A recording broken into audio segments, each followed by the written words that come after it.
The phone rang as I was finishing breakfast. It was an old machine with a disc. I refused to change it for something more modern, despite my son's constant taunts. Pearl always said that phone would bring us luck, but luck left our house with her 5 years ago. Hello? My voice sounded hoarse. It was unusual to talk in the morning as no one usually did. Dad? It's Ebner. I straightened involuntarily, as if my son could see me through the phone line. Ebner rarely called, only when he needed something. Good morning, son. Listen, it's my birthday this Saturday, remember? Ebner didn't wait for me to answer. We're having a family dinner. Ernestina insists you come. I knew that wasn't true. My sister-in-law Ernestina never insisted on my presence. Rather, she was the one who suggested that I not be invited, and Ebner decided that my absence would raise too many questions from the rest of the family. Of course I remember your birthday, I replied. 42 is a good age. 43, Father. I'm turning 43. Oh yes. I'm sorry. I had indeed forgotten. After 60, the years start to merge and the details slip away faster than I'd like. So you'll come? 6 o'clock tonight. I could sense the impatience in his voice. He wanted to get the conversation over with. Of course I'll be there. Can I get you anything? I don't need anything, Ebner said. Just, be on time. I promised not to be late, and we said goodbye. Ebner hung up first as usual. Setting aside my unfinished toast, I looked out the window at the gray April sky of Castleton. Typical weather for our town, neither winter nor spring, as if nature hadn't yet decided what to do next. That's exactly how I've been feeling for the past few years. Being invited to my son's birthday party didn't make me happy, only anxious. The last 3 family gatherings had ended the same way. Ebner would strike up a conversation about my house. It's too big for one person, too expensive to maintain. You could move to a decent senior place where you'll be taken care of. I knew what was behind those words. Ebner needed money. Money from the sale of the house I'd built with my own hands for Pearl 40 years ago. I'd lived in Castleton all my life, 38 years delivering mail on the same streets I grew up on, knew every dog, every wicket, every story behind closed doors. People trusted me with their letters, cards, packages, the little and big joys of their lives. I was part of this town, and the town was part of me. The house on Elm Street was the last thing that connected me to the past, Pearl. With the times when the kids were small and looked at me with respect instead of poorly concealed irritation. I went up to the second floor, to the bedroom I'd once shared with my wife. I opened the closet and took a long look at the dark blue suit I'd bought for Pearl's funeral and had worn only a few times since. I had to see if it was too loose. I'd lost a lot of weight in the last year. It hung next to Pearl's summer dresses, which I'd never gotten around to putting away. Her scent had long since faded, but sometimes I thought I could still smell it, the faint scent of lavender and vanilla. The doctor had said it was normal, that memory could play such jokes. Trying on the suit, I found that it had actually gotten big. The pants were only held on by the belt, and the jacket dangled around my shoulders like a hanger. Pearl would have said I looked like a scarecrow from Farmer Higgins' cornfield. The thought made me smile. I carefully hung the suit back in the closet. Wearing it to my son's birthday party would be weird, too formal. Ebner would probably think I was going out of my mind. As it was, he thought I was almost senile, though I retained my clarity of thought and firmness of hand in my 68 years. I may have forgotten little things, but in the important things my mind remained sharp. On Saturday, I woke up early at first light, a habit developed through decades of postal service. After a breakfast of oatmeal, Pearl always said it was good for the heart, I spent the morning fiddling in the garden. The ground had warmed up enough to plant early vegetables. This year, I decided to try growing broccoli. Pearl loved it and I never learned how, but the grandchildren, especially the youngest, Lydia, ate it with gusto. By noon, I was done with the beds, and after washing my hands, I made myself a ham sandwich. I turned on the radio, an old model that Pearl and I had bought back in the 80s. It was broadcasting news about some political scandal in the capital, but I didn't care much for it. Politics had always seemed a dirty business to me, and in recent years especially so. After dinner, I decided to take a nap. It was going to be a tiring evening. I lay on the couch in the living room under a picture of Pearl and me in front of Lake Champlain.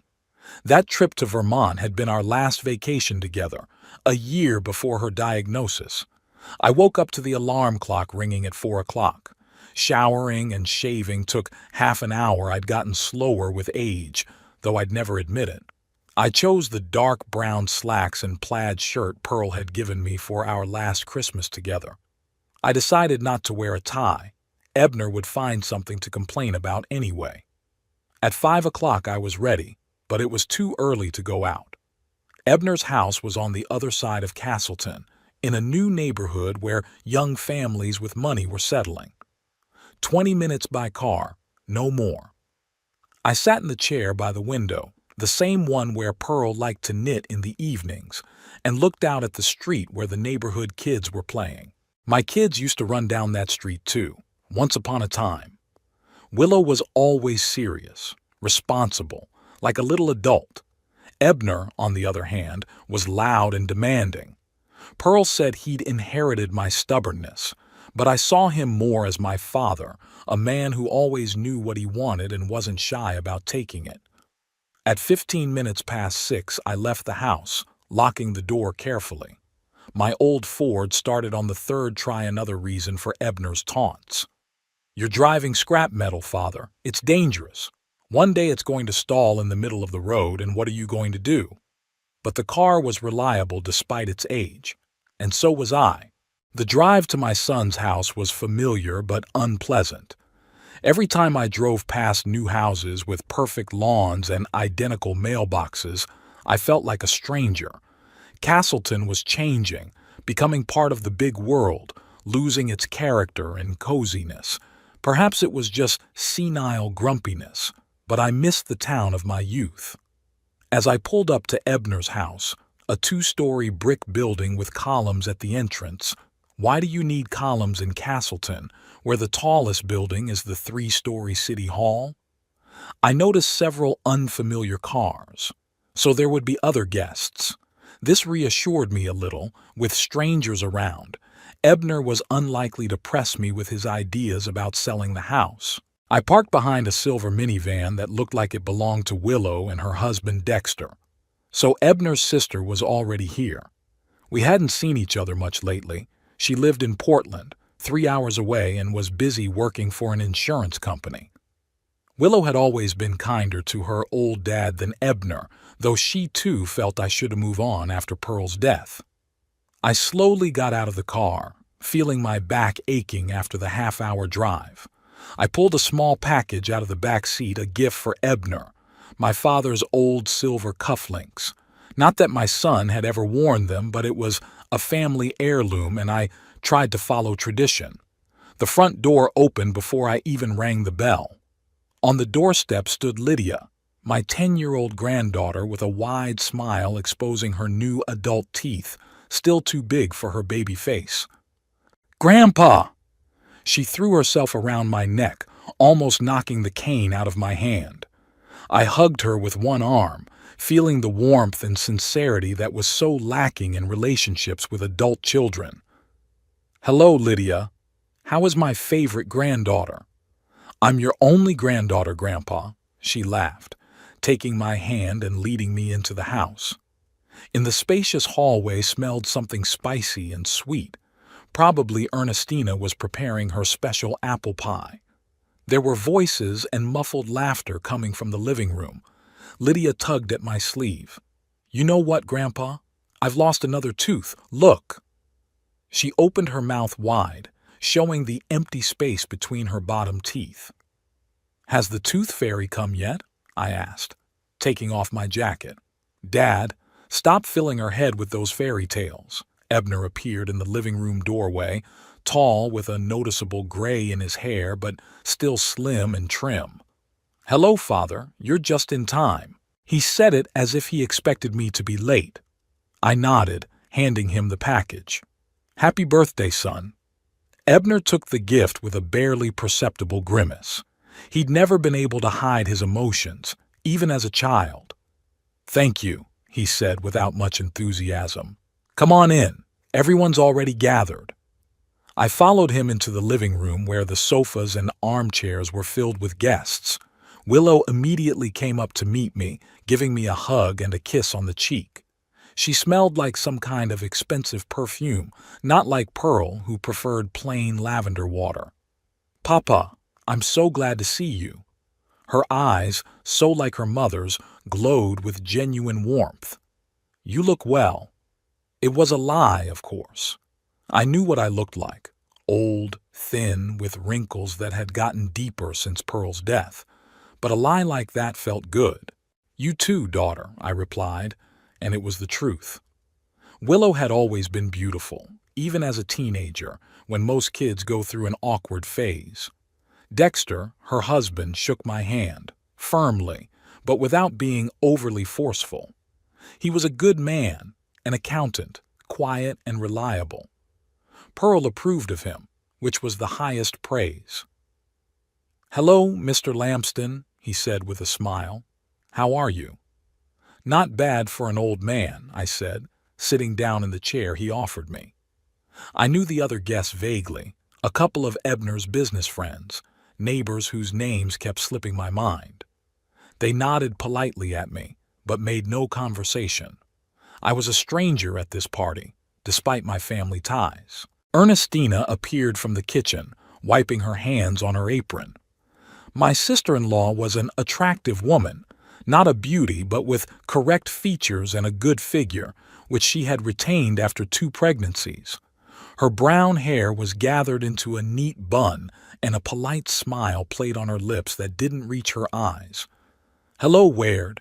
She never called me daddy or father, only by my first name, as if I were just an acquaintance, not her husband's father. "I'm glad you could make it." I nodded, accepting the wine glass she held out to me. "Thank you for the invitation, Ernestina. It's always so cozy at your place." That was a lie, too. Ebner and Ernestina's house was never cozy. Too perfect, too sterile, like an interior design magazine. Not a single book out of place, not a single picture that wasn't perfectly aligned. Pearl called homes like this unlivable. Grandson Toby, Ebner's 14-year-old son, slipped into the room and sat silently in the corner with his phone in his hands. I waved at him, but he pretended not to notice. At his age, it probably wasn't cool to hang out with his grandfather. Dinner passed in a tense atmosphere. I tried to be polite, answering questions about my health and how I was coping alone in such a big house. Ebner and Ernestina often glanced back and forth as if they were having a silent conversation. I noticed Willow frown when Ebner mentioned my house for the 3rd time. After the main course, a superb roast duck with oranges, Ernestina brought out a cake. 43 candles created a near-fire hazard, but Ebner pulled it off, blowing them all out with one mighty exhale. The guests applauded. "Before we cut the cake," Ebner said, standing up with a glass of wine in his hand, "I have some news to tell you. Some of you already know, but for the rest of you, it will be a surprise." He looked at me and I felt an unpleasant chill. This is it, I thought. Now he's going to start talking about my house. My printing company, Lamston Print, has been offered a major contract with the Royal Comfort Hotel chain. That means we'll have to expand. New equipment, more staff, maybe even a new premises. The guests hummed approvingly. Ebner raised his hand, calling for silence. Of course, that requires investment. I've applied to the bank for a loan, and preliminary approval has been received. But, he looked at me again. The bank requires additional collateral, something more substantial than our house, which is already mortgaged. I felt everyone's eyes turn to me. Willow shook her head slightly, a barely perceptible movement, but I could tell she didn't approve of what her brother was about to say. "Father," Ebner turned to me fully, "Ernestina and I have been thinking about your house on Elm. It's big, old, needs constant upkeep. It's hard for you to handle it alone." "I can handle it," I said quietly but firmly. "Of course you do." Ebner smiled, the condescending smile I hated. "But we're all worried. What if you fall? What if there's a fire? You're far away from us. We won't be able to get here quickly." I wanted to say that they don't come anyway, even when I ask, but I kept silent, not in front of guests. "What's your point, Ebner?" I asked, even though I knew the answer perfectly well. "We found a great place in Sun Valley. It's a new senior complex on the outskirts of town. They have medical staff, a common dining room, even a swimming pool. And most importantly, you'll be among people your own age, not alone." "I don't want to live among people my own age," I replied. "I want to stay in my house." Ebner sighed as if he were explaining something to an uncomprehending child. "Father, be reasonable. If you sell the house, you'll have enough money to live comfortably in Sun Valley for the rest of your life. And there'll be enough left over for, other things." "Your business?" I finished for him. There was an awkward silence in the room. Willow coughed. "Ebner, can we not do this tonight? It's a holiday after all." My son ignored his sister. "It's a win-win for everyone, Father. You'll be safe, you'll be taken care of, and I can expand the business, secure a future for my children, your grandchildren. Isn't that what Mom would have wanted?" Mentioning Pearl made me angrier than any manipulation I'd ever experienced. "Don't you dare say what your mother would have wanted," I said, feeling my voice shake. "Pearl would never approve of me being evicted from the house I built for her." "No one is talking about eviction," Ernestina intervened in her soft but insistent voice. "It will be your voluntary decision, Word, for your own good." I looked at her, then at Ebner, and suddenly realized that they had already decided. They were just waiting for me to agree so they could act. They'd probably already done the paperwork and booked a place at Sun Valley. "I need to think about it," I said, rising from the table. "It's a big decision." "Of course, Father," Ebner smiled, but his eyes remained cold. "Think about it. But not for too long. The bank gave us 2 weeks to provide collateral, or the contract would go to a competitor." I nodded, not trusting my voice. Willow threw her brother a judgmental look but remained silent. Dexter looked down at his plate, clearly uncomfortable. The guests looked at each other, unsure how to react to the family scene. Ernestina, who was always good at smoothing over sharp edges, clapped her hands together. "And now the cake. Who wants a piece?" The conversation moved on to other topics, but the tension remained. I sat in silence, picking the cake with a fork which I could not taste. My mind was spinning with thoughts of home, of Pearl, of how quickly my children had forgotten everything we'd taught them: respect for their elders, family values, selflessness. When Ebner proclaimed a toast to his future success, I raised my glass with everyone else but didn't drink. I looked at my son and saw a stranger to whom I was only an obstacle to greater wealth. "What has happened to us, Pearl?" I thought, looking out the window at the darkening Castleton sky. "Where did we go wrong?" After an awkward conversation about my house, dinner continued in a strange, strained atmosphere. The guests tried to pretend nothing had happened, but their voices were a little louder than usual. Their laughter was nervous, and their glances slid in my direction every now and then. I became the unwitting center of attention, an old man trying to be evicted from his own home under the pretense of caring. A classic family drama that everyone there hoped to avoid in their own lives. Ernestina bustled around the table, pouring wine and offering a dessert refill. Her smile seemed glued on and her movements too abrupt. She'd always been a perfectionist, and any crack in the facade of perfect family life threw her off balance. Ebner, contrary to my expectations, didn't back down. After drinking more wine, he became even more insistent, as if the alcohol had given him the courage for a conversation he'd been planning for a long time. "You know," he said, addressing all the guests but looking at me, "my father has always been stubborn. Pearl, my mother, often said it was easier to move a mountain than to change his mind." Several of the guests chuckled politely. I kept a calm expression on my face, even though everything was boiling inside. Ebner never spoke of his mother by name in my presence. It was his way of distancing himself, of showing that Pearl didn't just belong to me. But now it was no longer stubbornness, but how do I put this softer? Ebner paused as if he were really searching for words, though I had no doubt his speech had been prepared in advance. An unwillingness to recognize reality. Age changes. "Ebner," Willow said quietly, but my brother ignored her. "2 weeks ago," he continued, looking at the guests, "I stopped by my father's house unannounced. You know what I found? The gas stove was on. No fire, just gas going. And my father was sitting quietly beside it, reading the newspaper, not noticing anything. It was a lie. 2 weeks ago, Ebner did come by, but there was no stove on.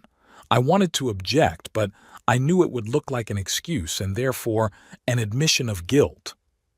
Last month," Ebner raised his voice, sensing that he had my attention, "my dad forgot to pay the electric bill. I had to go over there and take care of it. And before that, there was the story of the forgotten keys. I did miss the electric bill, the only time I've missed it in years. But it wasn't because of forgetfulness, it was because I was in the hospital with pneumonia.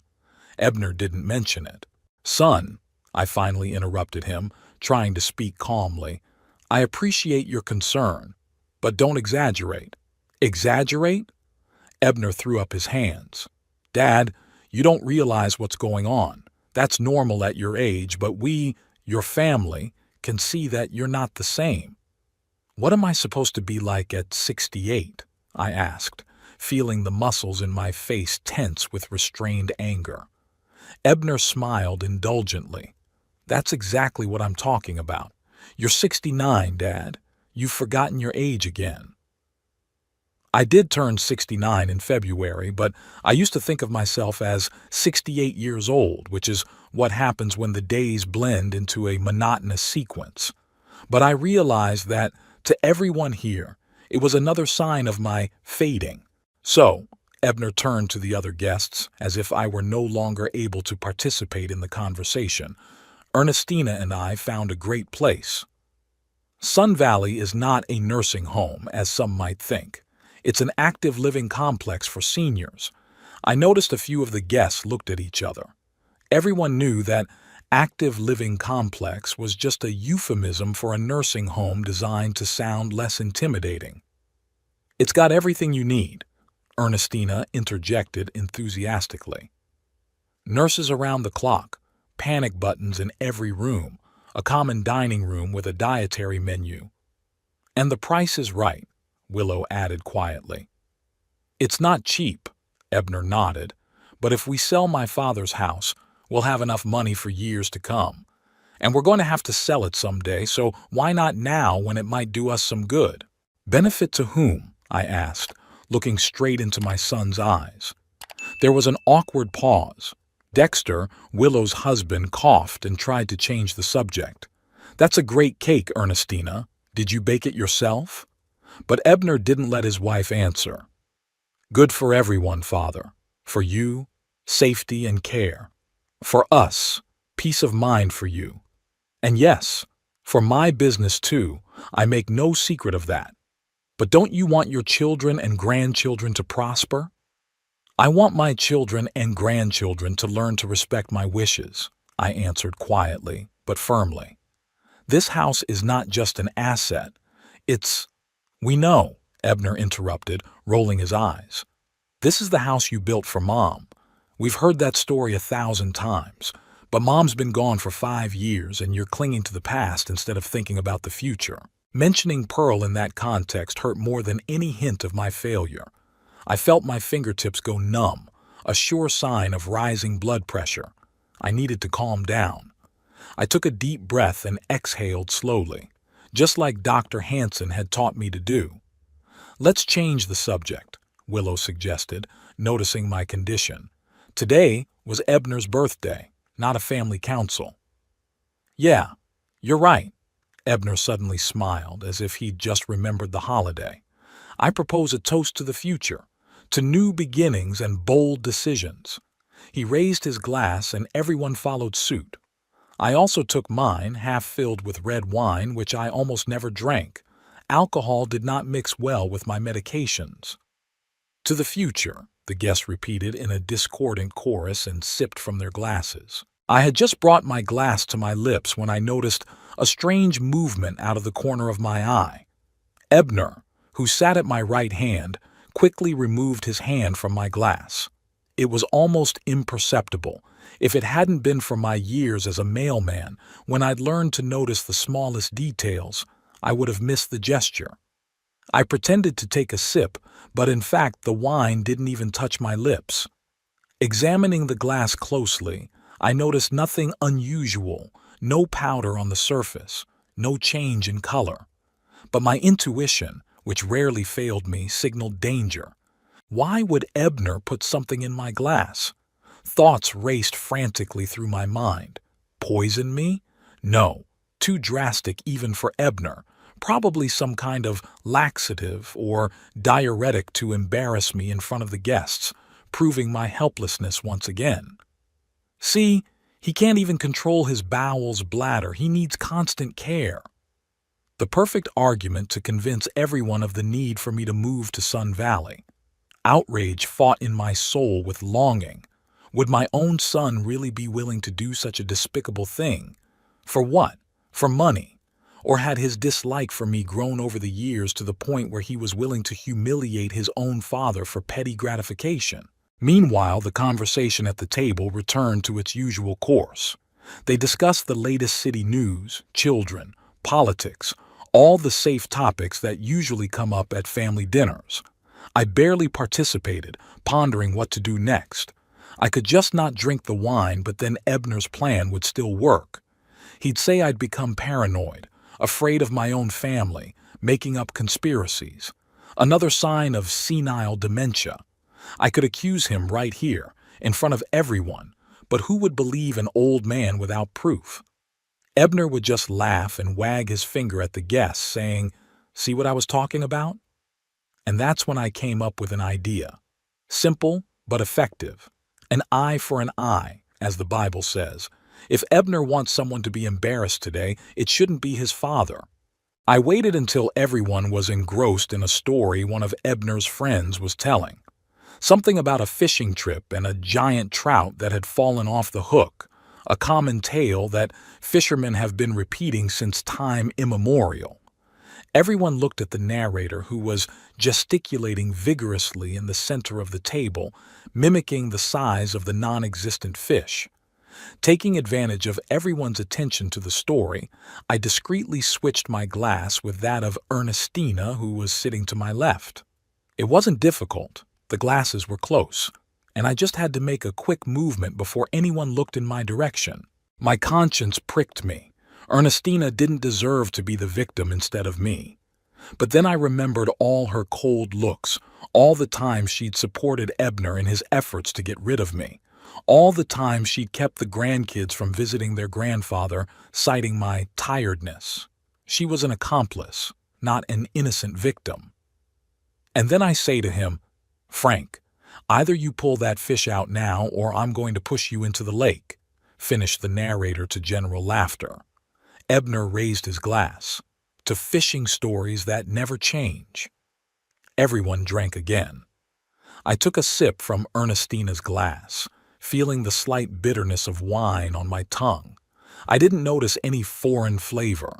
Whatever Ebner had spiked it with was well dissolved and tasteless. Probably a laxative then. I wondered how fast it would take effect. Ernestina drained the glass almost to the bottom. She always drank faster than a lady should, as Pearl had said. I noticed that Ebner cast a quick glance at me, checking that I had drunk my wine. When he saw the nearly empty glass in my hand, he smiled slightly with the corner of his mouth, a smile I remembered from his childhood when he'd successfully put a frog in his sister's bed or hidden my glasses. The conversation continued. Willow talked about her new position at the insurance company, how she and Dexter were planning to go to Europe this summer. Ebner inserted comments about his business, hinting at a big contract that would soon change their lives for the better. The usual talk of ordinary people dreaming of more. I watched Ernestina trying to do so discreetly. About 15 minutes after she drank the wine, a strange expression appeared on her face. She turned pale and swallowed several times, as if trying to cope with nausea. "Ernestina, are you okay?" Willow asked, the first to notice the change. My sister-in-law smiled weakly. "Yeah, it's just something—" She didn't finish her sentence and huffed. She didn't finish the sentence and pressed her hand to her stomach. "Honey?" Ebner turned to his wife, sincere concern in his voice. Ernestina tried to answer, but instead of words, a low moan escaped her lips. She stood up abruptly from the table, knocking over her empty glass. "Excuse me, I have to—" and without speaking, quickly left the dining room. There was silence at the table. The guests looked at each other, not knowing how to react. Ebner frowned. "It must be a stomach thing. She's been cooking all day, hardly eating anything. Maybe she needs some help?" Willow suggested, half rising from her seat. "I'll check," Ebner said and followed his wife out. The guests looked around awkwardly. Some offered more wine. Others talked about the weather, the usual reaction of people who didn't know how to behave in an awkward situation. I sat in silence, trying to keep a neutral expression on my face. There were conflicting feelings inside me, satisfaction that Ebner's plan had failed, and shame that I had done that to Ernestina. What would Pearl say when she saw such petty vengeance on my part? Ebner returned a few minutes later, his face expressing a mixture of concern and irritation. "Ernestina is not well," he announced. "She apologizes, but she won't be able to return to the table." "What's the matter with her?" Dexter asked. "Should we call a doctor?" No, Ebner answered quickly. "It's just an upset stomach. It happens." He gave me a strange look, like he was trying to figure something out. I pretended to be concerned. "I hope it's nothing serious. Maybe it's something to do with the food." "Everyone ate the same thing," Ebner said, "and no one else got sick." "Maybe allergies?" suggested one of the guests. "My sister can't stand shellfish, and she gets the same twinge." "Ernestina isn't allergic," Ebner shook his head. "Probably just overworked with the holiday preparations." The conversation gradually returned to its previous course, but the atmosphere had changed. Without the hostess, the party seemed to have lost its center. The guests began to look at their watches and whisper. One of the neighbors was the first to apologize and began to say goodbye, referring to the need to get up early tomorrow. He was followed by the others. I, too, decided it was time to leave. After thanking Ebner for the invitation and wishing Ernestina a speedy recovery, through the door she never came out of the bathroom, I headed out. Willow volunteered to walk me to the car. "Are you okay, Dad?" she asked when we were alone in the driveway. "This talk about the house. Ebner shouldn't have brought it up today, not in front of everyone." "I'm fine," I answered, though it wasn't entirely true. "Don't worry about me." "I am worried," she put her hand on my shoulder. "You're still my daddy, and I want you to be happy. But Ebner's right in his own way, too. This house is too big for you alone." "Don't start, Willow," I pulled away gently. "Not tonight." She sighed. "Okay, but promise me you'll at least think about it. Not about the nursing home, but maybe a smaller apartment or moving in with me and Dexter. We have a guest room with a private bath." "I'll think about it," I promised, knowing I wasn't moving anywhere. My house was the last thing that connected me to Pearl, to our life, to a past that was becoming more and more blurred by the day. Willow hugged me goodbye, and I smelled her perfume, not at all like Pearl's, but somehow it reminded me of her. Maybe because there was the same tenderness in her daughter's gesture that I remembered in my wife's touch. I was just getting into the car when the front door of the house opened abruptly and Ebner appeared on the doorstep. Even in the darkness, I could see that his face was contorted with anger. "Dad!" He walked quickly to the car, ignoring Willow, who was still standing nearby. "What did you do? What are you talking about, son?" I tried to make my voice sound innocent and surprised. "Don't pretend!" Ebner was almost shouting. "Ernestina is very sick. What did you put her on?" Willow gasped. "Ebner, what are you talking about? Daddy didn't slip her anything." "Then why did she lock herself in the bathroom with—" He paused, apparently aware of his sister's presence, and continued in a quieter voice. "With an upset stomach. What is that but poisoning?" "Maybe food poisoning," I suggested. "Or a virus." "Don't you dare make a fool of me." Ebner leaned against the open car window, his face only a few centimeters from mine. "I saw you switch glasses. Do you think I'm blind?" I stayed calm, even though my heart was pounding like crazy. "I don't know what you're talking about, Ebner." "What glasses?" "You know which ones," he said through gritted teeth. "Yours and Ernestina's. Somehow you found out and decided to take revenge. But you won't get away with it, old man." "Ebner, that's enough," Willow intervened, pulling her brother away from the car. "You're drunk and you're talking nonsense. Dad didn't poison anyone. Why would he do that?" Ebner looked at me with such hatred that I could almost physically feel the heat of it. But there was something else in that look too. Confusion. Incomprehension. He knew I'd somehow figured out his plan, but he couldn't figure out how. "This isn't over," he said quietly without shouting, which made his words sound even more menacing. "You can't cling to the past forever, Father. Change is inevitable, whether you like it or not." He turned and headed back into the house with a quick stride, leaving Willow at a loss. "What was that all about?" she asked, walking back to my car. "Why is Ebner accusing you of poisoning Ernestina? That's absurd." I shrugged. "Your brother always had a flair for the dramatic. He must have had too much to drink." Willow shook her head. "No, there's something wrong. I've never seen him so angry." She glared at me. "Daddy, are you sure you don't know why he's so angry?" I could have told her the truth. I could have explained that Ebner had tried to humiliate me by putting something in my glass and how I'd turned the situation against him. Willow was always fair. She'd understand, I guess. But something held me back. Maybe a reluctance to drag my daughter into the conflict between me and my son. Maybe I was ashamed of my own petty behavior. Or maybe I was just tired of it all and wanted to get back to my quiet, empty house. "I don't know, honey," I said, starting the car. "Maybe it'll be clearer in the morning. Say hi to Dexter." Willow was clearly not satisfied with my answer, but she didn't insist. She gave me another hug through the car window and backed out, letting me pull out of the driveway. In the rearview mirror, I saw her standing with her arms crossed over her chest, watching the car drive away. Farther away, in the lighted doorway, Ebner's silhouette darkened as he watched us. I drove through the night streets of Castleton feeling a strange mixture of satisfaction and bitterness. What had happened tonight was only a symptom of a much deeper problem. My family had fallen apart and I didn't know if I could put it back together again.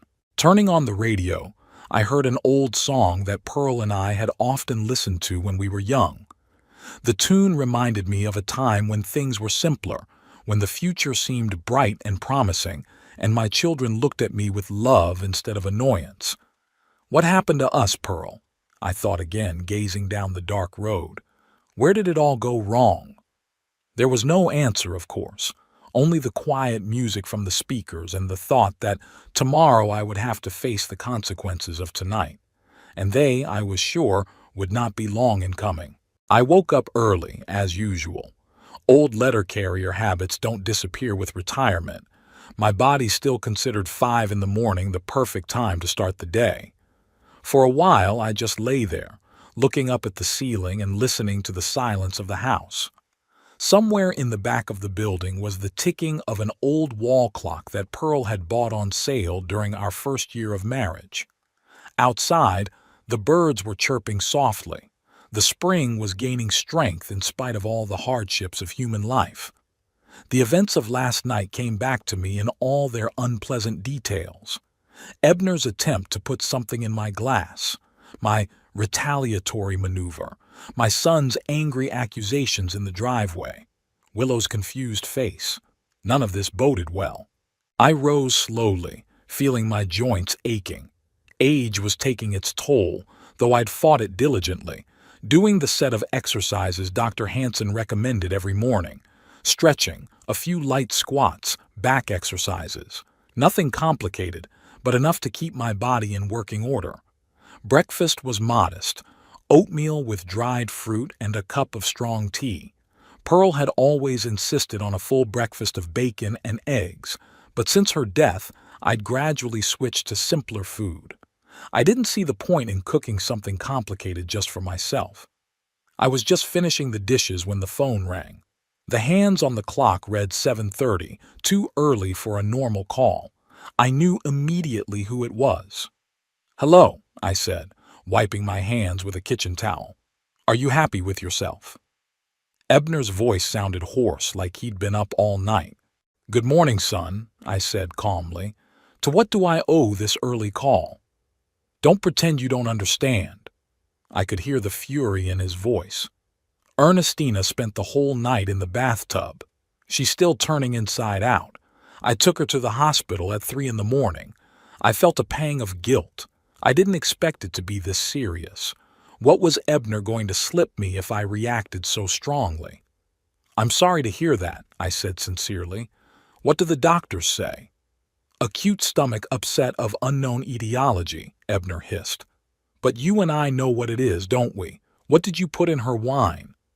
"I didn't put anything in her wine," I said firmly, "and I think you know that very well." There was a heavy pause on the line. I could almost hear Ebner gritting his teeth, trying to decide whether to persist or admit the truth. "You switched glasses," he finally said, quieter, without the aggression of before. "I saw it." "Suppose so." I didn't deny it. But what was in Ernestina's glass was meant for me, and we both know who put it there. There was silence again, longer this time. When Ebner spoke, his voice sounded tired and detached.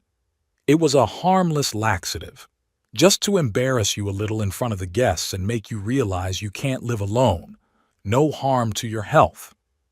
Harmless? I couldn't believe my ears. Ernestina had to be taken to the hospital. "Maybe she's allergic," Ebner snapped. "Or maybe you'd gotten it wrong and slipped her something of your own. You haven't been yourself lately, Father." I took a deep breath, trying to stay calm. Ebner had always been like that. Even as a child, he'd never admitted his mistakes, always found a way to put the blame on others. "Anyway," I said, "I hope Ernestina feels better soon. Give her my apologies." "Apologize?" Ebner grinned bitterly. "Do you really think a simple sorry is going to be enough, after what you did?" "What did you expect after what you planned to do?" I asked quietly. "This is different." He sounded absolutely convinced that he was right. "I did it for your own good. You're a stubborn old man who can't see the obvious. You need help. You can't live alone. And the best way to convince me of that is to put laxatives in my glass?" I shook my head, even though Ebner couldn't see it. "Son, I'm disappointed." "Don't you dare call me that," he suddenly exploded. "Don't you dare pretend to be a caring father. Where was your concern when I really needed it? When Ernestina and I were trying to buy a house and the bank refused us a loan because of my credit history? When my printing company was on the verge of bankruptcy the first year? When Toby needed surgery and our insurance didn't cover all the costs?" I was silent, stunned by this sudden flood of accusations. Some of it was fair. I wasn't always there when I was needed.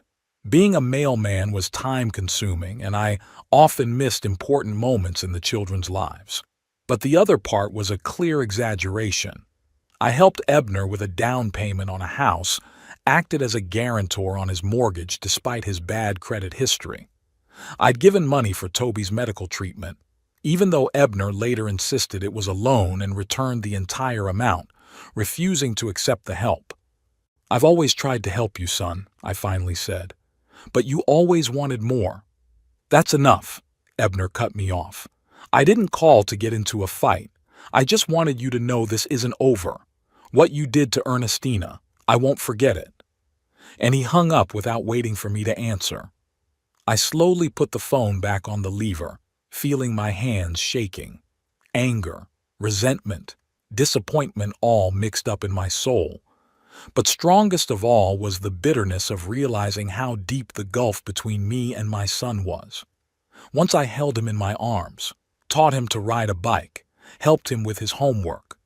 Now he looked at me as an obstacle, as a problem to be solved. To distract myself from the heavy thoughts, I decided to check my email. This had always been a challenge for me. Computers came into my life too late, when the habit of paper letters and face-to-face communication was already deeply ingrained. But Pearl insisted that I learn to use email. "Otherwise, you'll fall behind in life, Ward," she used to say. The old computer stood in the small room that Pearl and I called the study. It had once been a nursery, and then, as the children grew up and moved away, we had converted it into a place to store important documents, photo albums, and other family heirlooms. The computer booted up slowly with a distinctive hum that reminded me of the old mail machines in the office. When the desktop finally appeared, I launched the browser and entered my email address. The login and password were stored in a small notepad next to the monitor. I couldn't remember them no matter how hard I tried. The mailbox was full. The last time I'd checked it was months ago, and since then I'd accumulated a lot of mail, mostly advertisements and newsletters I'd once subscribed to and didn't know how to unsubscribe. But among them were some important messages. From the bank, from the insurance company, from the municipality. I began to go through them methodically, deleting the unnecessary ones and keeping the important ones. Suddenly my eye caught a familiar name, First National Bank of Castleton, the same bank where I had an account and where, I recalled, I had guaranteed Ebner and Ernestina's mortgage 3 years ago. It was shortly after Pearl's death. Ebner and his family were living in a small apartment on the outskirts of town at the time, and an opportunity came up to buy a house in a new neighborhood. Because of a failed business project when he was younger, Ebner had a bad credit history, and the bank refused to give him a mortgage without a guarantor. I agreed to help. It seemed like the right thing to do, a way to support my son during a difficult time. Pearl would approve. I opened the letter from the bank. It was dated last month and contained a quarterly report on the status of the mortgage loan on which I was guarantor.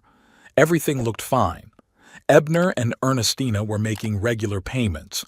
There were no late payments or other problems. But there was a strange line at the end of the report, mention of an additional loan tied to the same collateralized property. The loan was arranged a month ago. The amount was significant, clearly more than needed for household needs, and most surprisingly, I was also the guarantor on the loan. I frowned, trying to remember if I had signed any documents lately. There hadn't been any. Ebner had mentioned the business expansion and the need for collateral at dinner last night, but there had been no mention of the loan being finalized. And I certainly hadn't agreed to be a guarantor. Alarmed, I started looking for other letters from the bank. There were several of them, and they formed an interesting picture. Turns out the bank had been sending me notices about every payment on Ebner's mortgage.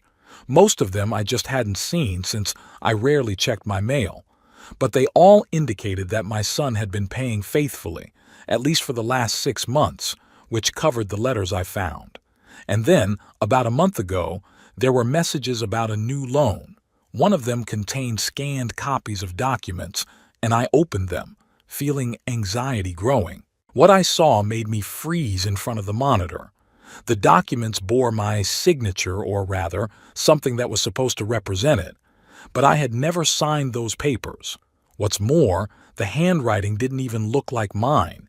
It was a crude forgery that anyone who knew my real signature would have easily recognized. Ebner had forged my signature. My own son committed forgery to get a loan to grow his business. He had used me without asking permission, without saying a word, simply appropriating my name and my responsibility. I felt nausea come up to my throat. This was betrayal in its purest form. It was one thing to want me to sell the house and move into a nursing home, but it was quite another to forge my signature on financial documents.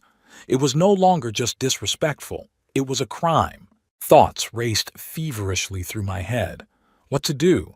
Call the bank? Call the police? Confront Ebner directly? Each option had its own consequences, and none seemed entirely correct. If I contacted the bank or the police, Ebner could face criminal prosecution. Despite everything that had happened, he was still my son, and the thought of him going to jail because of my statement was unbearable. Pearl would never approve. On the other hand, if I just ignored what had happened, it would mean acquiescing to Ebner's actions. And what if he can't make the loan payments?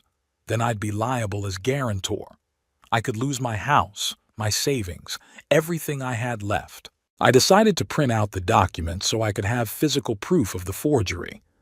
The old printer took a long time to warm up, making whirring and clicking noises before producing the first page.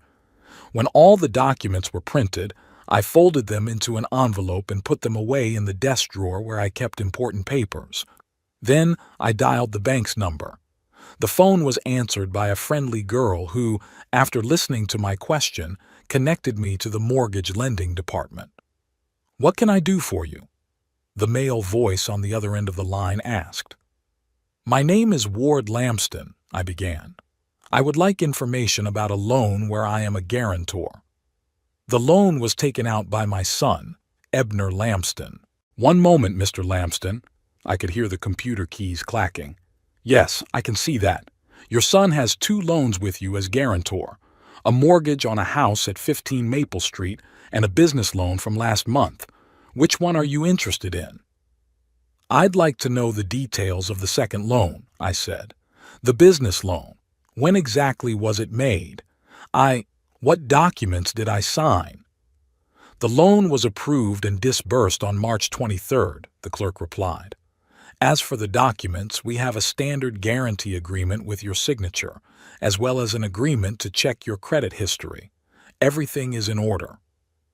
"See, that's the thing. I didn't sign any documents," I said, feeling my heart start to beat faster. "I didn't agree to be a guarantor on this loan." There was a pause on the line. "Mr. Lamston, are you saying that your signature on the documents is forged?" There was a note of concern in the clerk's voice.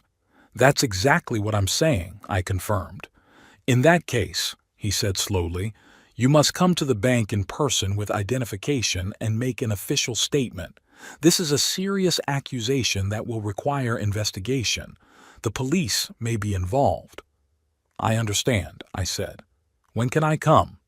"The bank is open until 6 in the evening, but for such matters it's better to come in the morning when the management of the department is in place." "Say tomorrow at 10 o'clock?" I agreed and hung up, feeling strangely empty. The decision had been made. There was no turning back. Tomorrow I would go to the bank and formally report the forgery of my signature. That would set in motion a process that could have the most serious consequences for Ebner. But something inside me changed after the call to the bank. Bitterness and resentment gave way to cold determination. Ebner had crossed a line. He hadn't just tried to manipulate me or humiliate me. He'd committed a crime that could cost me everything I had. And he'd done it without hesitation, without regret, simply arrogating to himself the right to decide for me. I remembered his words on the phone this morning. This isn't over. He was threatening me, his father, because his plan to humiliate me had failed. What would his actions be next? Another loan on my behalf? An attempt to declare me incompetent to gain control of my finances? Forced placement in a nursing home? No, I couldn't let this continue. It was time to put a stop to it, even if it meant conflict with my own son. Some lessons are only learned through pain, and it looked like Ebner was about to learn one of them. I went back into the study and sat down at the computer again. This time I opened the word processor and started typing slowly, with 2 fingers, just like Pearl had taught me. I wrote down everything that had happened in the last few days, all the facts, all the details that might matter. It was a diary of sorts, a testimony that might be needed if the situation escalated. When I had finished, I printed out the notes and put them in the same envelope where the documents from the bank were. Then I pulled my checkbook and bank statements for the past year out of my desk drawer. I needed to assess my financial situation, to see what I was risking and what resources I had available to resist. The numbers were disappointing. The letter carrier's pension didn't make me rich. Most of my savings had gone to Pearl's medical care in the last months of her life. I was left with a house, fully paid off, debt-free, but in need of constant maintenance and repairs, and a small amount in my bank account enough to live modestly as a retiree, but clearly not enough to cover a large loan if Ebner stopped making payments. I closed my eyes, feeling fatigue pile up on my shoulders. It was all too difficult, too painful. At my age, I would have liked to spend my days in the garden playing with my grandchildren, remembering the life I'd lived with warmth and gratitude. Instead, I found myself caught up in financial fraud and family betrayals. "What would you do in my shoes, Pearl?" I mentally asked, looking at the picture of my wife on the table. She was smiling in the picture, holding a bouquet of wildflowers I had picked for her on our 30th anniversary. Her eyes seemed to look straight into my soul, seeing all the doubts and fears. I knew the answer. Pearl had always been fair, but merciful.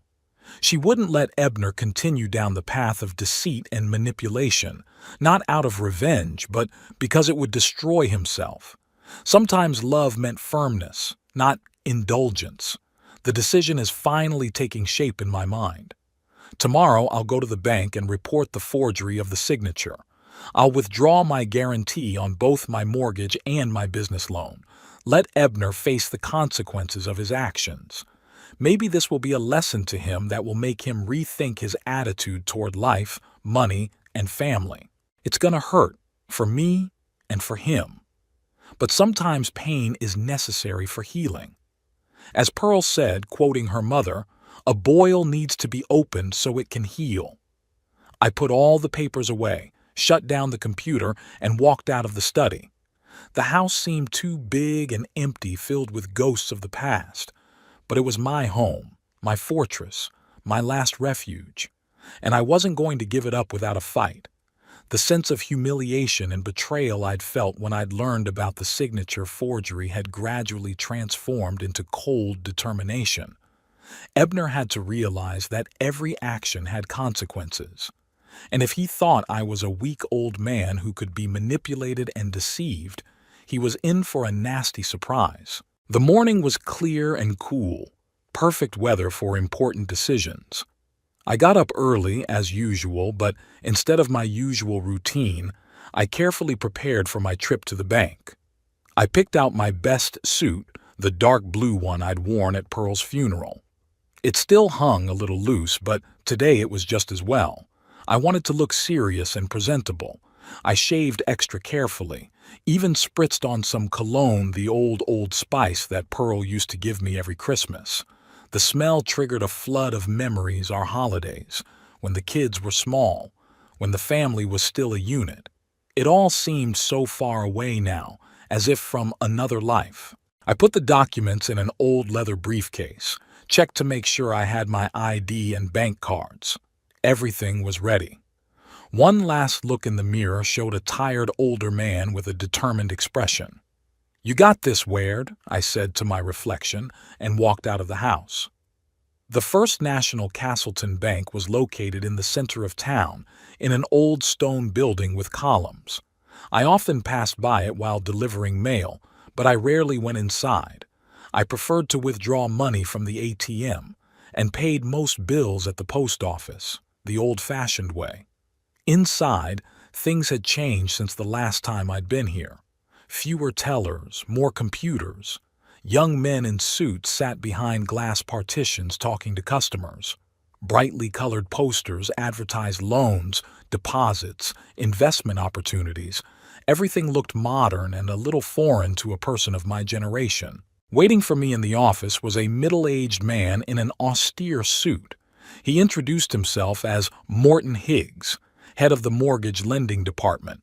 Sitting next to him was a woman he introduced as Alice Farrow from the legal department. "Mr. Lamston," Higgs began after we had exchanged handshakes and I had sat down across from them, "yesterday you informed our employee that your signature on loan documents may have been forged. This is a very serious allegation and we would like to discuss it in detail." I nodded and took the printed documents out of my briefcase. "I never signed these papers," I said, pointing to the signature on the guarantee agreement. "That's not my handwriting. I didn't even know this loan existed until yesterday, when I checked my email and saw the notices from the bank." Farrow took the documents and scrutinized the signature. "Do you have any documents with your real signature with you for comparison?" she asked. I pulled out my passport and driver's license, as well as some checks I had signed recently. Farrow spent a long time comparing the signatures, occasionally glancing at me over her glasses. "Indeed, the signatures are noticeably different," she said at last. "Mr. Lamston, are you prepared to make an official statement about the forgery, and perhaps to give a statement to the police?" "Yes," I answered firmly. "I'm sure of what I'm saying." "Can you suggest who might have forged your signature?" Higgs asked, though I could see in his eyes that he already knew the answer. "My son, Ebner Lamston," I said, feeling the bitterness rise to my throat. "He's the only one who had motive and opportunity. The loan is on his business, from his application." Higgs nodded as if that confirmed his hunch. "Mr. Lamston, let me explain what happens next. We will suspend the loan and begin an internal investigation. If the forgery is confirmed, we will be forced to contact law enforcement. Forging a signature on financial documents is a felony." I took a deep breath. Despite the determination with which I'd come here, the thought of Ebner facing criminal prosecution was heavy. "I understand," I said, "but there's something else." Higgs raised his eyebrows. "Yeah? I also want to withdraw my guarantee on the mortgage loan," I continued, "the one that was taken out 3 years ago when my son bought the house." "That's more complicated," Higgs frowned. "Unlike the business loan, your signature is real, I assume?" "Yes," I confirmed. "But then I agreed to be a guarantor under certain conditions. My son had promised that he would not take out additional loans against the house without my consent. He violated that condition by forging my signature. This is a material breach of our agreement." "I understand," I said. "But isn't the fact that my signature was forged on another loan sufficient reason to renegotiate all agreements with this client?" Higgs and Farrow looked at each other again. There was a look of surprise in their eyes, as they had not expected such legal knowledge from an elderly pensioner. "You're right," Higgs said slowly. "The bank can renegotiate all credit agreements with a client if there is evidence of fraud on his part. But that would have serious consequences for your son, Mr. Lamston. If we revoke the mortgage guarantee, he will have to either repay the loan in full immediately or provide other collateral. Otherwise, the bank will be forced to initiate foreclosure proceedings." I remained silent, contemplating the situation. I didn't want my grandchildren to end up on the street because of their father's mistakes. But at the same time, I knew I had to teach Ebner a lesson, to stop him before he went too far. "I have a suggestion," I said finally. "We freeze the business loan and start investigating the forgery. As for the mortgage, I'm willing to continue as guarantor, but on the condition that all payments go through me. That is, Ebner will wire the money to me, and I'll pay the mortgage. That way, I know that the payments are on time and in full." We spent the next hour going over the details. I signed the forged signature statement, agreed to participate in the investigation, and signed the new mortgage loan documents. Higgs explained that the bank would contact Ebner later today to notify him of the situation and the need to appear at the bank to resolve the matter. By the time I left the bank, it was almost noon. The bright spring sun was blinding my eyes, so I put on the old hat I always carried with me in the car. Before I got behind the wheel, I decided to walk around downtown to gather my thoughts. The phone in my jacket pocket vibrated, interrupting my musings. I pulled it out and saw my son's name on the screen. The bank had apparently already contacted him. I took a deep breath and answered, "Hello? What did you do?" Ebner's voice shook with rage. "Do you realize what you've done?" "Hello, son," I said calmly. "I believe the bank has already contacted you." "Contacted? They froze all my company's accounts. They've blocked credit. They want me to appear for an explanation. What kind of signature forgery are they talking about?" I kept quiet, giving him a chance to talk. Sometimes silence is more effective than words. "Dad, are you there?" Ebner's voice became even more tense. "Answer me." "I'm here," I said, "and I understand perfectly well. You forged my signature to get the loan. I discovered it and reported it to the bank. It's all very clear." "Look," he finally said, more calmly, "I admit I was wrong about the signature. It was stupid. But can't you see that this contract is the chance of a lifetime? If I miss it, I'll never get another opportunity like this again. I can multiply the turnover of the print shop, hire new people, go to another level." "And for this you were willing to frame your own father?" I asked. "What if you couldn't pay the loan? The bank would have come after me, and I could have lost everything. My house, my savings, everything I had left." "I wouldn't have let that happen," Ebner said confidently. "Everything had been calculated. The contract guaranteed a steady stream of payments that would more than cover all the loans." "You've always been sure of your plans," I said, "ever since high school. Remember when you wanted to open a comic book store, then the internet cafe, then the travel agency? All those projects ended the same way. You lost interest and money, and your mom and I had to help you out. Let's meet and talk like adults. I'm on my way to your place now. I'll be there in 20 minutes. Ebner arrived exactly 20 minutes after the call. His face was red with anger, his hair disheveled, his tie askew. He looked like he'd run out of the office in a panic, not taking care of his usually impeccable appearance. "Come in," I said, stepping aside. "I made tea." "Tea?" He grinned bitterly as I walked in with a tray. "Really? You ruined my life and now you're offering tea?" "I didn't ruin your life, Ebner," I said, setting the tray on the coffee table. "You put it in jeopardy when you decided to forge my signature." "It was a technicality." He raised his voice again. "Just a signature on a piece of paper, and you turned it into a disaster." "No, son," I shook my head. "It's not just a signature. It's a crime, and it's not your first step in that direction." "What are you talking about?" Ebner frowned. "About the laxative you put in my glass," I reminded him. "About how you manipulated me for years to get what you wanted. About how you turned Ernestina against me and even tried to influence Willow." "Bullshit!" Ebner cut him off. "You've become paranoid, Father. You see conspiracies where there aren't any." "I do?" I raised an eyebrow. "Then explain to me why you didn't ask my permission to bail me out? Why you acted in secret?" Ebner looked away. "I told you I wanted to save time. The contract had to be signed quickly or someone else would have gotten it. And so you decided to risk your freedom and my well-being." I shook my head. "No, Ebner. It wasn't a matter of rushing. You just knew I'd say no." "Of course you would," he suddenly exploded. "You always say no, always standing in the way of my success. When I wanted to go to business school, you insisted on community college. When I wanted to move to the big city, you and Mom talked me into staying in Castleton. All my life you clipped my wings, and now you wonder why I didn't come to you with my hand out once again." I was stunned by this flood of accusations. There was some truth to what Ebner had said.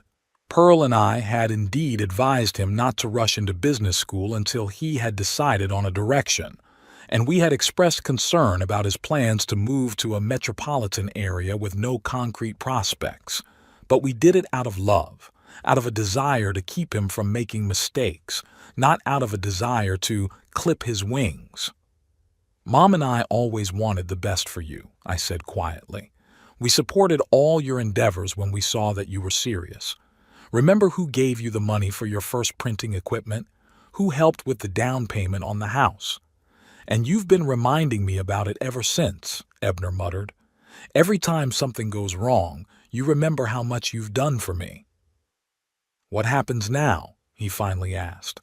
"With the loan, with the business, with the house?" "That's up to you," I replied. "I offered the bank a compromise. They're willing to keep the mortgage on the condition that all payments go through me. That is, you will transfer the money to me, and I will pay the mortgage." "Like a child who can't be trusted with money," Ebner grinned bitterly. "Like a man who's abused his trust," I corrected him. "As for the business loan, the bank has launched an investigation. If they find evidence of forgery, and they will, the case may be turned over to the police." Ebner turned pale. "Is that what you want? To have your son tried for fraud?" "Of course not," I shook my head. "But I want you to understand the gravity of the situation. You crossed the line, Ebner, and now you have to face the consequences." "Do you have any other financing options?" I asked. "Other investors? Partners?" Ebner shook his head. "I tried, but no one wants to invest in small businesses in Castleton. Too small a market, too much risk." "What about selling a stake in the business?" I suggested. "Do you have any employees who could become partners?" "Maybe," Ebner said uncertainly. "Harvey, my deputy, has been wanting to get in on the action for a long time, but his contribution alone won't be enough. Start there," I advised. "Talk to Harvey, look for other potential investors, and be honest with the bank. Admit your mistake. Offer a repayment plan." "What about my house?" Ebner asked. "If the bank pulls the mortgage, I've already told you, I'm willing to continue as guarantor under new conditions. You won't have to worry about the mortgage if you're honest with me." Ebner was silent for a long time, pondering my words. Then suddenly he asked, "Why are you doing this? After everything I've said and done, why are you still trying to help?" I smiled sadly. "Because you are my son, and because your mother would never forgive me if I let you fall when I could have reached out my hand." At the mention of Pearl, Ebner's eyes moistened. He turned away quickly, trying to hide his emotions. "I don't understand you, Father," he said quietly. "You could have just ignored the fake and everything would have been fine. Instead, you caused trouble for all of us, and now you're offering to help." "I caused trouble?" I shook my head. "No, Ebner. You created the problems when you decided you could cheat on your own father. I just didn't let you escape the consequences. Sometimes that's what help is all about, letting a person realize their mistakes and correct them. News travels fast in a small town, especially when it comes to a scandal like identity fraud." Toward the evening of the same day I was meeting with Ebner, I got a call from Willow. Her voice sounded worried, almost frightened. "Dad, is it true? What Dexter told me? That Ebner forged your signature on some bank documents?" I sighed. Some of the bank clerks must have known Dexter. Castleton was too small a town to keep anything a secret. "Yes, dear, it's true," I answered, determined not to hide the reality of the situation from my daughter. "Your brother took out a business loan using my signature without my knowledge." There was silence on the line. I could almost see Willow rubbing her forehead, a gesture she'd adopted from Pearl when she was upset or puzzled. "I can't believe it," she finally said. "I mean, it's a crime, Dad. What's going to happen now?" "I've already talked to Ebner," I said. "We're trying to find a way out. The bank has opened an investigation, but I'm hoping we can resolve this without involving the police." "Oh my God," Willow whispered. "What about Ernestina? The kids? Do they know?" "I'm not sure," I answered honestly. "Ebner came alone. Maybe he hadn't told them yet." "I'll be there," Willow said firmly. "Tomorrow. Dexter will stay with the kids and I'll come to you. We need to discuss this as a family." I wanted to object, to say that she shouldn't get involved in the conflict between me and her brother, but part of me was glad that Willow was taking my side. My daughter and I hadn't been as close as we had been in recent years, and her support now meant more to me than I could put into words. "Okay," I said. "I'll be waiting for you." The next morning, as I was eating breakfast, the doorbell rang. When I opened it, I saw Ebner. He looked exhausted, with dark circles under his eyes, as if he'd been up all night. Behind him stood Ernestina, pale and tense. "May I come in?" Ebner asked without his usual assertiveness. I stepped back silently, letting them into the house. We walked into the kitchen where my uneaten oatmeal was still on the table. "Sorry for the early visit," Ebner said, sitting down at the table. Ernestina sat next to him, hands folded in her lap like a model schoolgirl. "Ernestina and I discussed the situation all night and decided to come to you before I went to the bank." I sat down across from them, waiting for them to continue. "I was wrong," Ebner said, looking me straight in the eye. "What I did to the signature, it was unforgivable. And what happened at my birthday party, with the laxative," he shook his head. "I don't know what came over me. I guess I was just, confused." Ernestina put her hand on his shoulder. "We're both confused, Ward," she said, addressing me personally for the first time in years. "Ebner told me everything, about the signature, about the laxative, about your conversation yesterday." I was in shock. I couldn't believe that we'd gotten to this point. I looked at them, not knowing what to say. Part of me wanted to just forget about everything, go back to the way things were. But the other part of me remembered all the years of estrangement, all the small and big betrayals, all the times when Ebner and Ernestina had put their own interests ahead of family ties. "What made you change your mind?" I asked at last. "Yesterday you were ready to accuse me of every mortal sin, Ebner, and today you came to apologize. What happened?" Ebner and Ernestina looked at each other. "The truth," said Ebner. "The truth happened. When I got home yesterday, Ernestina knew right away that something was wrong. I told her about our conversation, about the bank freezing the accounts, about the investigation." He paused, and she asked me bluntly, "Did you really forge your father's signature?" And I couldn't lie. Not to her, not after everything that had happened. Ernestina squeezed his hand. "I was furious," she admitted. "I had never seen Ebner so small. He confessed to everything, not just the signature forgery, but what had happened at the birthday party, how he planned to slip you laxatives to make you feel helpless and agree to sell the house, how he manipulated you for years to get financial support." "And you forced him to come here?" I asked. "No," Ebner shook his head. "It was my decision. After Ernestina expressed everything she thought, we talked for a long time. About us, about our family, about the example we set for our children. And I realized I'd become what I'd always despised, a man willing to betray his loved ones for money." I was silent, trying to comprehend what I had heard. Their sincerity seemed genuine, but I'd known Ebner too long to trust the sudden change without reservation. "What do you want me to do?" I asked bluntly. "Nothing," Ebner answered. "I mean, of course I'd like you to withdraw your statement about the signature forgery, but I realize I have no right to ask you to do so. I'm here to plead guilty and say I'm willing to take responsibility. I'm going to go to the bank and confess." "What about the printing press? The contract?" "I talked to Harvey as you advised," said Ebner. "He's agreed to put up the money and become a partner. It's not as much money as we need, but it's a start. Maybe we can find other investors. And if not, well, we'll have to cancel the contract. It'll be hard, but it's not the end of the world." I looked at my son, trying to see him as the little boy I once taught to ride a bike.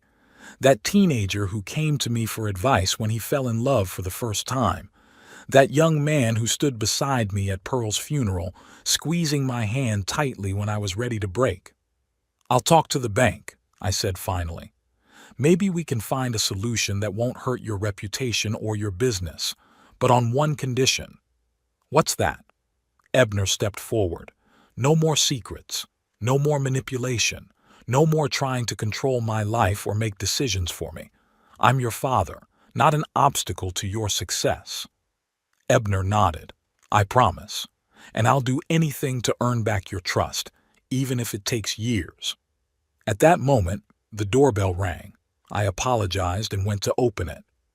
Willow stood on the doorstep with a determined look on her face. "Daddy," she hugged me, "how are you?" Then, looking behind me, she saw Ebner and Ernestina in the kitchen. "Oh, you're already here." "Willow?" Ebner looked surprised. "What are you doing here?"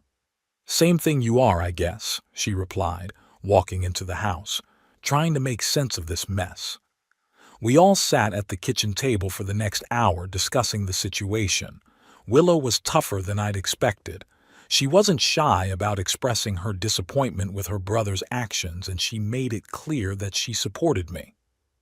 "You should have thought about the consequences," she said, looking at Ebner. "What if Dad hadn't discovered the forgery? What if you hadn't been able to pay the loan? The bank would have foreclosed on his house, the only thing he had left of his mom." "I know," Ebner replied quietly. "I didn't think about the consequences. Or rather, I only thought about the benefits, not the risks." "And it wouldn't be the first time," Willow added. "You've always been like this, always thinking that the world should fit you, not the other way around. Remember when you borrowed my car without asking and wrecked it? Or how you convinced your mom you needed money for your school books and bought concert tickets yourself?" Ebner lowered his eyes. "I remember, and I'm ashamed of it." "Shame is a good thing," Willow said. "Shame means you realize what you've done. But understanding isn't enough. It takes action to make things right." Ernestina, who had been silent for most of the conversation, suddenly spoke. "We have a plan," she said. "Ebner and I discussed it yesterday. First, he'll confess to the bank that he forged the signature and offer to repay the loan in installments. Second, we'll sell the second car to raise the down payment. Third, like Ebner said, he'll offer a stake in Harvey's business and maybe other investors." "And what about Wired's house?" Willow asked. "Do you still want him to sell it?" Ernestina shook her head. "No. We were wrong to try to pressure him. This house is his, and only he decides what to do with it." I listened to them, feeling strangely relieved. For the first time in a long time, we were having a truly honest conversation, without ulterior motives or innuendo. Even if Ebner and Ernestina weren't completely sincere, the very fact that we were discussing problems openly was already progress. "I think we all need to make some changes," I said as the discussion began to die down. "I'm not without blame for our deteriorating relationship either. After Pearl died, I shut myself away, withdrew from you. Maybe if I'd been more open, more available, things would have turned out differently." "Dad, don't blame yourself," Willow countered. "You had a right to grieve the way you needed to." "Yes," I agreed, "but 5 years is too long to live in the past. Pearl would want me to move on, to be a part of your lives, a part of your grandchildren's lives." I paused, gathering my thoughts. "I have a proposal, a compromise, if you will." All three of them looked at me with interest. "I won't sell the house," I said. "But I could convert the annex into a separate dwelling for myself. A small apartment with a separate entrance is all I need. And the main house," I looked at Ebner and Ernestina, "could be a place for family gatherings, where the grandchildren could stay on weekends, where we could all gather for holidays, a family center of sorts." That's a wonderful idea," Willow said slowly, as if thinking it over. "You'd keep the house, but it would serve the whole family. And we could help fix up the outhouse, Ebner added. I'm good at construction, and Harvey's a former electrician, so he could do the new wiring. I could do the design, Ernestina suggested, and I was surprised to hear the genuine enthusiasm in her voice. Make it comfortable and cozy for you. We continued to discuss details, and gradually the idea became more and more concrete. The annex that used to be a workshop could indeed be converted into a small but comfortable apartment. It would require heating, plumbing, and the addition of a bathroom, but it was all doable. By noon, we had a rough plan of action. Ebner was to go to the bank and come clean. I promised to talk to the bank manager and ask for leniency, given that my son had pleaded guilty. Willow volunteered to help with the legal side of things. Her husband Dexter knew a good lawyer who could advise us. And Ernestina promised to start planning the renovation of the outhouse. As Ebner and Ernestina were leaving, my son stopped in the doorway and turned to me. "Thank you, Father," he said, "for giving me a chance to make things right. I won't let you down again." I nodded, not trusting my voice. Something in the look on Ebner's face, in his tone, reminded me of when we'd been really close. Maybe not all was lost yet. Willow stayed with me. We sat in the living room drinking tea and reminiscing about the past, the good times when Pearl was alive, when the kids were small, when the future seemed bright and cloudless. "Do you think he's really changed?" Willow asked, referring to Ebner. "Or is this just temporary remorse until he gets out of trouble?" I wondered. "I don't know," I answered honestly. "People can change, but it usually happens slowly, with difficulty. Ebner had always been impulsive, always looking for the easy way out, but he's also always been capable of genuine love and affection. I guess time will tell." "Do you?" Willow looked at me carefully. "Are you really ready to forgive him after everything he's done?" "I'm working on it," I said. "Forgiveness is a process, not an overnight decision. I want to forgive him. I want to trust that he can change. But trust has to be earned. We'll see how he behaves in the coming months." Willow smiled. "You know, you're an amazing man, Dad. After everything that's happened, you're still able to give people a chance. Mom would be proud of you." The thought that Pearl would be proud of me warmed my heart. I had so often questioned my decisions after her death, so often wondered what she would have done in my place. Maybe I was finally beginning to find my own path. The following weeks were filled with activity. Ebner, as promised, honestly confessed to the bank about the signature forgery.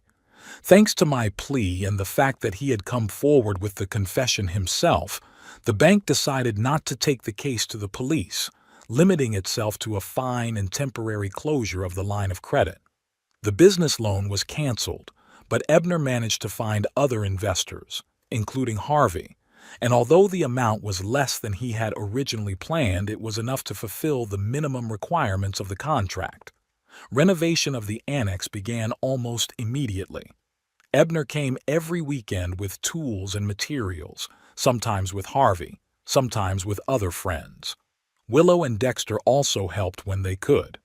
Even the grandchildren participated. Toby turned out to be a good helper with the hammer, and Lydia was enthusiastic about choosing colors for the walls and curtains. Ernestina was completely transformed in her attitude toward me. She called almost every day, consulting on the layout, bringing fabric samples and furniture catalogs. One day she confided to me that she had always felt uncomfortable in my presence, thinking I was judging her as not being a good enough wife for my son. "I was wrong," she said. "Instead of trying to get to know you better, I distanced myself, and then it was too late, or so it seemed to me." "It's never too late for new beginnings," I replied, quoting Pearl, who always believed in the possibility of change. By early summer, the addition was ready. 60 square meters of personal space, a bedroom, a small living room, a kitchenette, and a bathroom. Everything was new, modern, but with a touch of antiquity that I had always appreciated. Ernestina had done a great job of selecting furniture and accessories that perfectly matched my taste, although I had never told her that directly. Moving day became a real family celebration. Ebner barbecued in the backyard. Willow baked Mom's apple pie from an old recipe, and the grandchildren ran around the garden playing hide and seek. Looking at them, I felt something long forgotten come back, a sense of belonging, a sense of family. In the evening, when everyone had dispersed, I sat in my new living room, looking out the window at the main house. The lamps in the windows created a warm, cozy glow. I thought about Pearl, about how much she loved this house, how she had put her soul into it. She would approve of my decision, I was sure. The house continued to serve the family, though not in the way we had originally planned. I pulled an old silver watch out of my pocket, a gift from Pearl for our 20th anniversary. It had long since gone, but I carried it around with me as a talisman, a reminder of a time that couldn't be brought back but could be treasured. Maybe it was time to put them in for repair, to get them going again. Maybe it's time to move forward, not forgetting the past, but not living it either. By defending my dignity, by resisting Ebner's manipulations, I'd not only regained my self-respect, but, oddly enough, I'd earned the respect of my family. Not ostentatious deference out of fear or self-interest, but real respect based on understanding and acceptance. A new chapter of my life was just beginning. And though I knew there were still many challenges ahead, that my relationship with Ebner was still fragile and needed work, I looked forward to the future with hope. For the first time in a long time, I didn't feel like a lonely old man clinging to the past, but part of something bigger, a family that had found its way back to each other despite all the challenges. In the small annex that was now my home, I could live independently, keeping my habits and rituals intact. And in the big house, the grandchildren could stay overnight, visit on weekends, filling the old walls with new laughter and new memories. It was a compromise that worked for all of us, preserving the past while creating space for the future. I put the kettle on and pulled out a box of photos I'd moved from the main house, old snapshots, yellowed by time, capturing moments that would otherwise be lost. Pearl, young and smiling with little Willow in her arms. Ebner on his first bike, proud and a little scared. A family picnic by the lake, where we all laugh at some long-forgotten joke. These memories were a treasure that no one could take away from me. But now I realized they were meant to be a foundation, not a prison. A foundation for new relationships, new traditions, a new life. The kettle whistled, bringing me back to the present. I made tea, not in a single cup as I usually did, but in the small teapot Ernestina had given me as a housewarming gift. "In case you have guests," she said with a smile. And I realized that now there really could be guests. Children, grandchildren, maybe even new friends. Life went on, opening up new possibilities, new horizons. I sat down in the chair by the window, the same one in which Pearl liked to knit in the evenings, and raised my cup in a quiet toast. "Here's to new beginnings, Pearl," I thought. "Here's to the family we've made. Here's to the future that's just beginning."